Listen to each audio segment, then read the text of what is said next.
மக்களவையில் இன்று எஸ்ஐஆர் மீது விவாதம். எதிர்க்கட்சிகளின் கோரிக்கைக்கு பணிந்தது ஒன்றிய அரசு.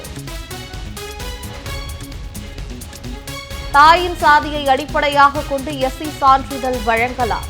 சென்னை உயர்நீதிமன்ற உத்தரவை உறுதி செய்தது உச்சநீதிமன்றம். கேரளாவில் முதல்கட்ட உள்ளாட்சி தேர்தலுக்கான வாக்குப்பதிவு விறுவிறுப்பு. நீண்ட வரிசையில் காத்திருந்து பொதுமக்கள் வாக்களித்து வருகின்றனர். இந்தியா கூட்டணிக்குள் குழப்பத்தை ஏற்படுத்தி குளிர்காய நினைக்கும் பாஜகவின் எண்ணம் ஒருபோதும் பலிக்காது. தமிழ்நாடு காங்கிரஸ் கமிட்டி தலைவர் செல்வ பெருந்தகை திட்டவட்டம். சென்னை விமான நிலையத்தில் இன்று ஒரே நாளில் 41 விமான சேவைகள் ரத்து. மற்ற விமானங்களில் வழக்கமான விமான கட்டணங்கள் வசூலிக்கப்படுவதால் பயணிகள் மகிழ்ச்சி.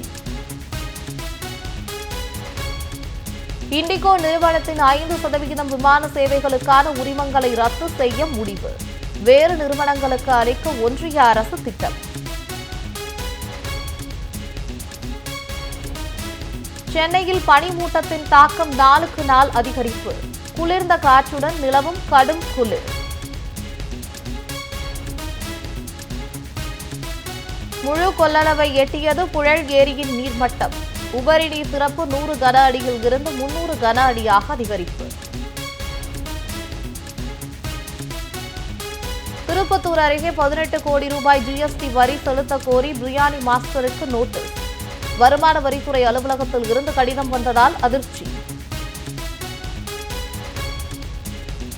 யுக்ரைனின் ஓர் அங்குல நிலத்தை கூட ரஷ்யாவுக்கு விட்டுத்தர முடியாது.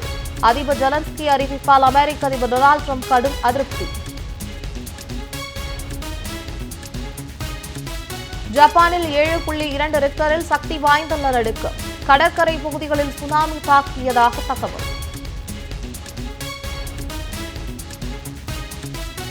சிரியாவில் ஆசாத் ஆட்சி வெளியேற்றப்பட்டு ஓர் ஆண்டு நிறைவு. தலைநகர் டமாஸ்கஸில் ராணுவ அணிவகுப்பு கொண்டாட்டங்கள்.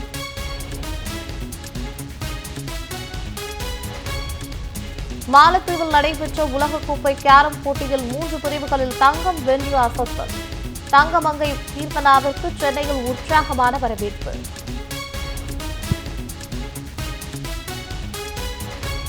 இந்தியா தென்னாப்பிரிக்கா இடையிலான முதலாவது T20 கிரிக்கெட் போட்டி ஒடிசாவின் கட்டக் நகரில் இன்று நடக்கிறது.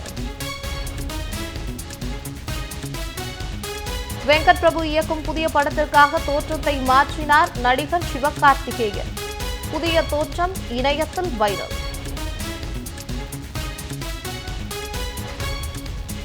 வரும் 12ஆம் தேதி நெட்ஃபிளிக்ஸ் OTT தளத்தில் வெளியாகிறது காந்தா. திரையரங்கில் கலவையான விமர்சனங்களை பெற்ற நிலையில் OTTயில் வெளியாகிறது.